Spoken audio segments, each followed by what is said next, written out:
les intéressants. Et donc,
c'est maintenant que je mange.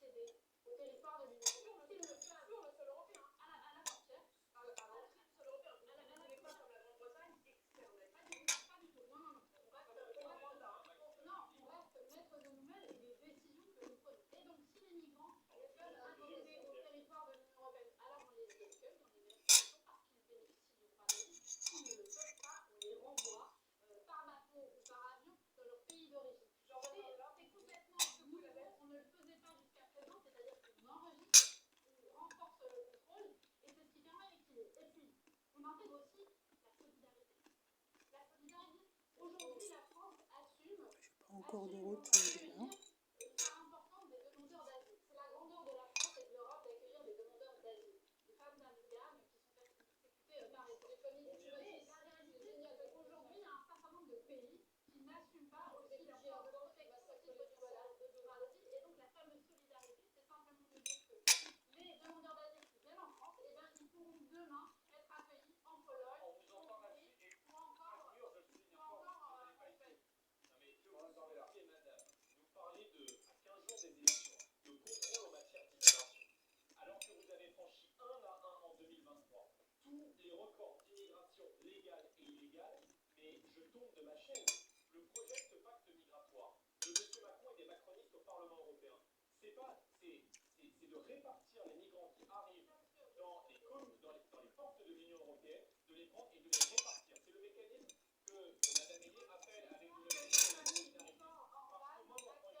d'économie, de réforme sur l'assurance chômage, d'augmentation des taxes sur les carburants, de double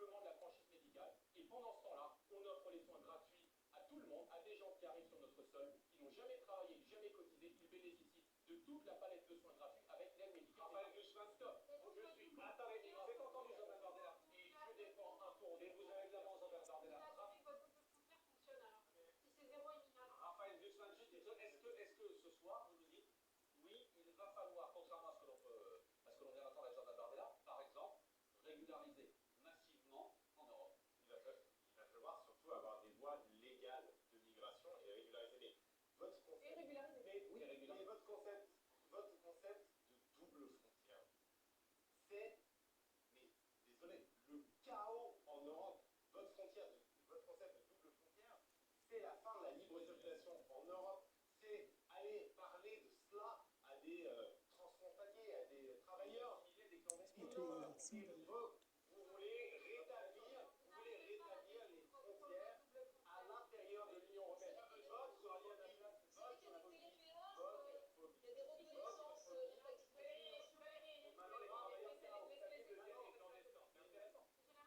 C'est donc les Raphaël Guzman. Vous êtes d'accord avec Raphaël Guzman?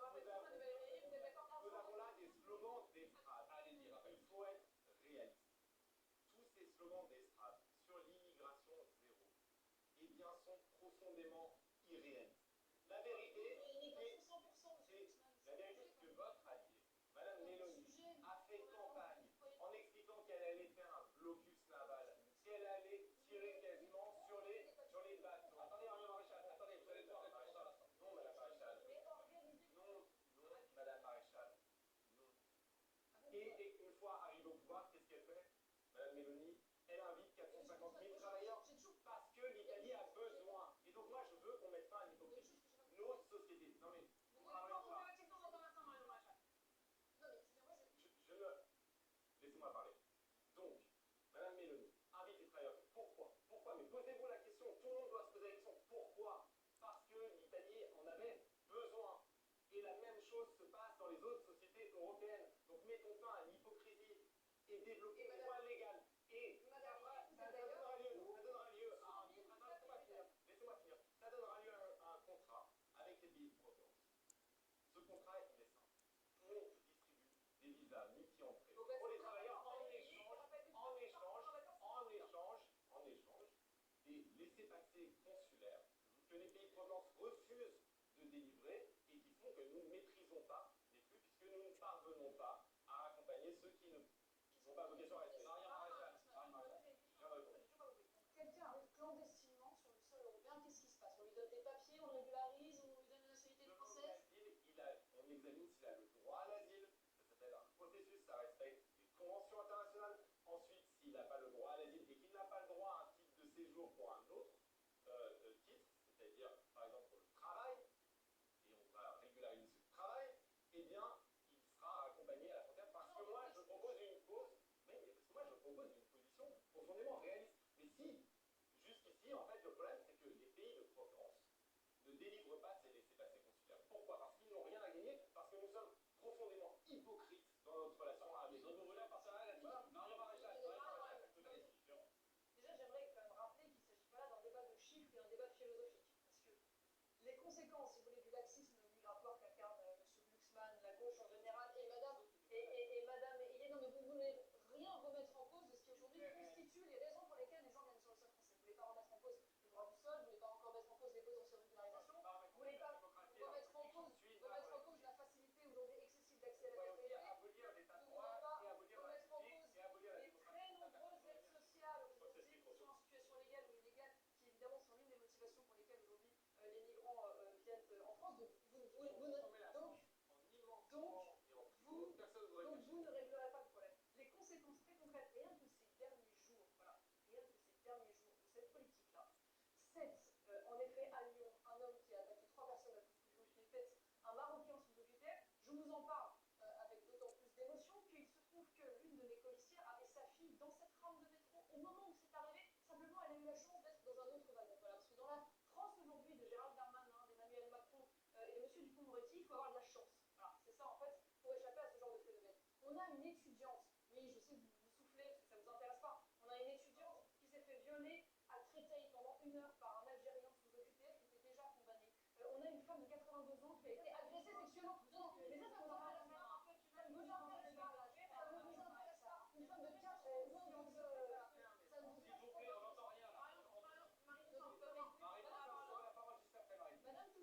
Toulon et qu'ils ont créé un appel d'air clandestin, lorsqu'ils votent une loi qui va augmenter les régularisations aujourd'hui des clandestins sur le sol français, lorsqu'ils ne prennent aucune des dispositions pour faire en sorte que les OQTF s'appliquent. Et il ne s'agit pas seulement de conditionner les visas de travail, il s'agit même de conditionner l'aide au développement. Comment se fait-il qu'aujourd'hui, même au niveau européen, sujet, les ça. pays bénéficient de l'aide au développement, de la générosité des Français et des Européens et ne donnent pas les Et Marie Toussaint va vous répondre. Et Marie Maréchal, Marie Toussaint va vous répondre. Vous avez mis ça en pause? la moindre des choses, me semble. Vous avez vu? Dialoguer ensemble. Marie Toussaint. Vous voyez, Madame Maréchal a contenu tellement de brutalité et de haine qu'elle a besoin de parler comme une mitraillette. Cette rage qui est en Des vous. grands-mères qui sont Et Madame Maréchal, et moi je peux vous donner des faits, je peux vous en donner d'autres. En 2015, un Tunisien sans papier lui aussi qui sauve deux enfants des flammes. Un Malien, il y a quelques années, qui a sauvé un enfant de 4 ans qui était suspendu à un bal. Il y a 10 jours, un jeune homme qui s'appelle Islam. Alors je sais que ça vous plaît pas, mais un jeune homme qui s'appelle Islam a risqué sa vie dans le métro pour sauver un S'il autre. vous plaît, Marie Maréchal. Marie Maréchal, s'il vous En plaît. démocratie, Marie Toussaint. on ne juge pas les gens en fonction de leurs origines, mais de leurs actes. Et moi j'assume que je suis démocrate et républicaine. Et le droit du sol, vous savez, la France a inventé il y a 1000 ans. Et oui, je pense que ça fait partie des grandeurs de la France et des grandeurs de l'Europe que d'avoir une simple once d'humanité, que de se dire qu'on peut accueillir les gens qui ont été S'il persécutés. vous plaît, Marie Maréchal. Comme hier, nous avons accueilli les persécutés espagnols quand vos amis soutenaient Franco. Et puis je vous parle à vous, Madame Maréchal, mais Monsieur Bardella, c'est pareil. C'est un peu plus policé, c'est vrai, il a des cheveux bien gominés, un costume bien lissé, mais c'est pareil, c'est bonnet brun et brun bonnet. Moi, je ne sais pas quel genre d'homme vous êtes, Monsieur Bardella. Vous n'avez pas une once d'humanité. Je ne sais pas quel genre d'homme vous êtes. Et moi, je le redis, oui, c'est la grande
de votre parti, Valérie Ayé, dit qu'il y avait une relation évidente entre délinquance et immigration. Vous voyez, il n'y a plus de frontières. Il n'y a plus de frontières entre les macronistes et l'extrême droite. Et moi, c'est ça.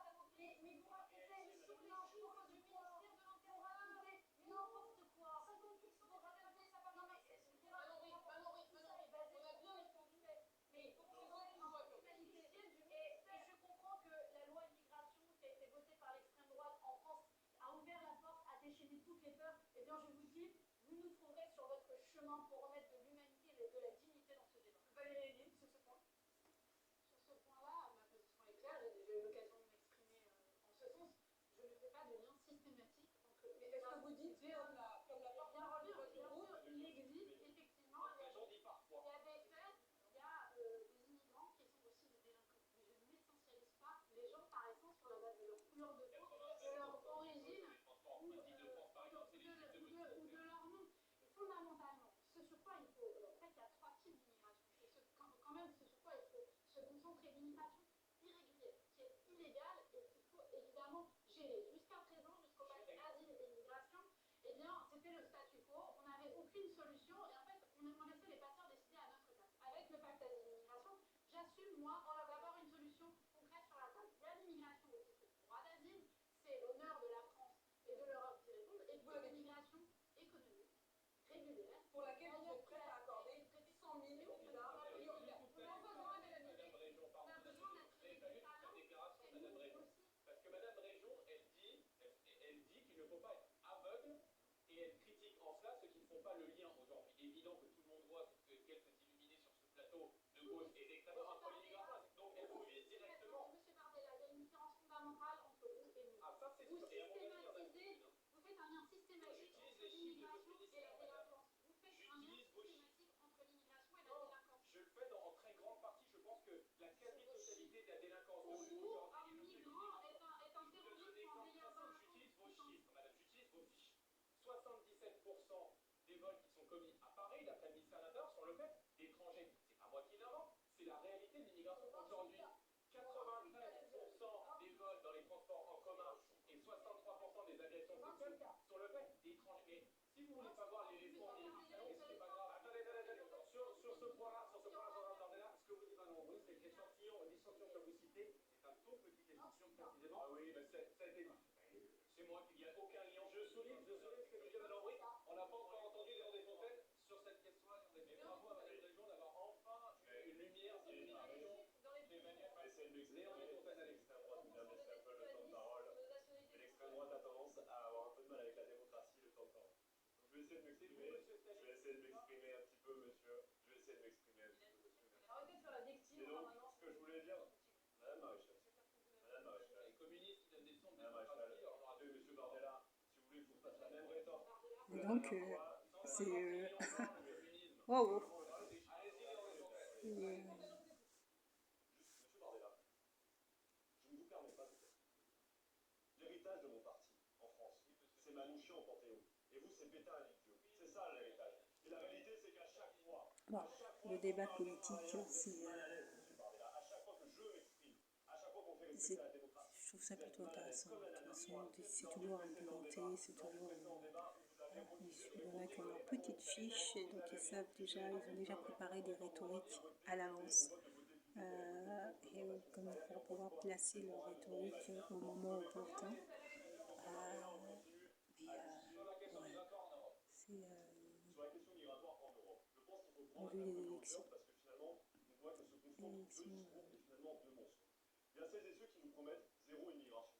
Ce sur quoi Giorgia Meloni en Italie d'ailleurs avait été élue, elle avait dit zéro immigration en Italie. On va mettre en place non pas un mur mais un blocus maritime. Et le blocus maritime, monsieur Bardella, respect de la démocratie. Et donc, on a mis en place un blocus maritime, ce que Giorgia Meloni promettait lors de son élection en Italie. Résultat, elle arrive aujourd'hui à régulariser 450 000 travailleurs sans papier, parce qu'en fait, l'immigration est un fait social et on ne peut pas l'empêcher. C'est le premier mensonge. Le deuxième, c'est sur la question des frontières. Et sauf preuve du contraire, un État sans frontières, ça n'existe pas. Évidemment, elles sont Non, là. ça Elles sont n'existe là pour les pas, personnes, c'est pas et possible. l'extrême droite tendance à l'oublier, elles sont là aussi pour les capitaux et les marchandises. Et la question fondamentale qui n'est jamais traitée lorsqu'on l'intégration. L'une des L'intégration permet à caractéristiques celles de et ceux l'État, qui ont vocation à rester sur le territoire c'est le français de territoire. pouvoir s'intégrer pleinement dans la Et société française. le Ça veut dire que territoire celles et ceux comprend qui la produisent des richesses limitation de du notre pays, territoire celles et ceux justement qui a tiennent donc parfois des des services frontières publics à pourvoir, eh bien, avec ils les autres bénéficient États. des mêmes droits que les autres. Et oui, ça pose la question de la régularisation des travailleurs sans papier que nous soutenons. Vous êtes donc favorable à une vague de De régularisation tous les travailleurs sans papier, tous les pour travailleurs une bonne raison, parce qu'aujourd'hui, quand j'entends certains qui ne veulent pas le faire, et notamment l'extrême droite, c'est parce que finalement, ils aiment bien le fait d'avoir une main-d'œuvre pas chère sur le marché qui permet de faire un nivellement par le bas. Quand aujourd'hui, M. De Fournas, par exemple, votre député, embauche dans son exploitation agricole de la main-d'œuvre immigrée, parce que justement, il veut l'exploiter davantage, ça vous arrange bien. Mais à chaque fois que ça favorise le patronat, de toute façon, ça vous arrange bien, M. Bardella. À chaque fois qu'il s'agit de dire qu'il faut défendre les Français, en réalité, vous défendez une petite minorité. C'est le grand patronat qui profite de cette main-d'œuvre justement irrégulière pour la payer au lance-pierre. Eh bien oui, moi j'assume. On vous a entendu, Léon Desfontaines. Les travailleurs de ce Et pays. il faut qu'on avance sur cette question avec. Non, non, un peu comme on s'il vous plaît, vous êtes en train de prendre de l'avance. Il y a un truc qui m'a expliqué, c'est la coopération. Mais moi j'ai un autre sujet à vous soumettre. J'ai un autre sujet. Non, non, j'ai un autre sujet à vous soumettre. J'ai un autre sujet à vous soumettre et je vous entends François-Xavier Bellamy là-dessus. Encore une fois, cas très concret. L'arrivée d'un bateau de migrants aujourd'hui accueilli, par exemple, en Italie. Demain, que fait-il avec ce bateau de migrants? Que fait-il? D'abord, si ce bateau est l'objet d'un sauvetage dans les eaux internationales, on le reconduit comme le prévoit le droit de la mer dans le pays dont il vient. Si ce bateau est arrivé sur nos côtes, on garde les personnes qui sont à bord dans des centres fermés et on reconduit toutes celles qui ne sont pas éligibles à l'entrée sur le sol européen immédiatement dans les pays d'origine. On les reconduit parce qu'il faut établir un principe très clair, que toute personne qui rentre illégalement sur le sol européen ne doit pas pouvoir s'y établir.